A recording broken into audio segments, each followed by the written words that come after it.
That inning just continued to go, and it's one of the proudest moments that I have about our team, or one of the things I love the most about our team is we just keep coming at you. At bat after at bat continues to be good, and we can put some big innings on some really good pitchers, and guys that,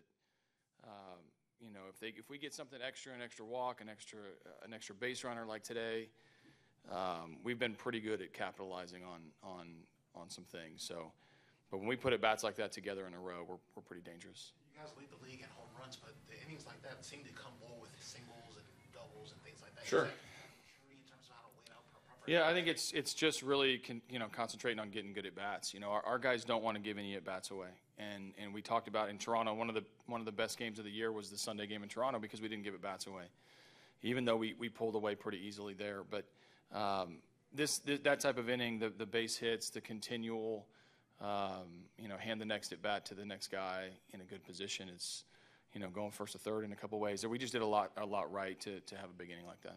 You've had a few of those this year. Is there like a point where you can tell that you're going to bust out like that?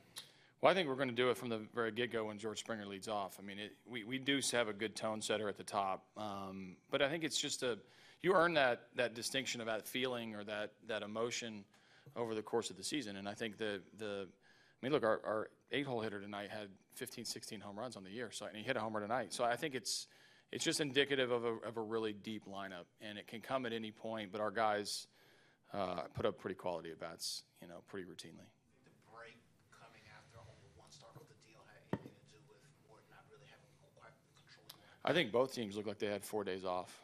To be honest, I don't think that was a very clean game. I think we got away with a lot. Specifically the walks and a few misplays in the field. So it was it wasn't a game that we're going to keep the video and continue to replay it. It was pretty ugly, but coming away with a win is really all that matters. And our guys getting back in the routine of things. And it's funny, the first game back you feel a little beat up after a game like that, but we'll feel a little better that we won. Altuve only had 2 hits, so you think he's slumping or? He did drew a walk too, so. He got on base 3 times, but it's funny when our guys don't get a couple of hits, we get a little bit nervous. But I think he'll be in the lineup tomorrow. How did you feel about Charlie's start? I thought he was, he responded well after the getting out of the first inning with just the 1 run after the leadoff homer. I mean, you look up a couple pitches in and we're down 1-0, and then the base runners on base and the big strikeout of Vargas. Was nice for us. I know we leave the inning with 1 run. He had a lot of pitches. They made him work. We knew coming in they were going to draw their fair share of walks if he was, kind of nibbling around the strike zone, and they did. But he sort of hung in there, and then Dozier made him pay, in the 4th inning with the big bases loaded double. And I think that, luckily for him, he pitches with a lead, and I don't know if that changed their game plan or approach, but. He'll be a little sharper as the outings come for him, and again, getting him through 5 and getting him the win is the most important thing. Bringing in Devo, just tying run on deck, just kind of want to get that out. Yeah, I didn't like the way that whole game felt.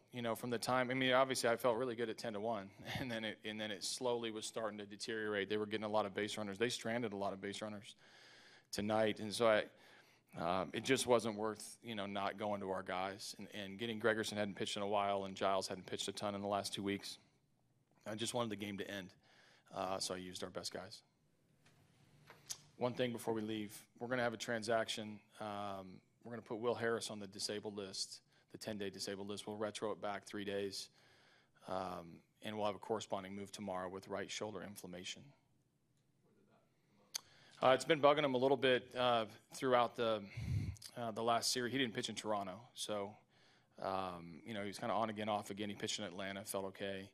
But then when he reported back yesterday that he had a little bit of inflammation, and then we had the doctor see him, and I think we're going to be very cautious with him. Put him on the DL. We can retro it back. He should be eligible, I think, next weekend against Baltimore. We'll see how the next week goes.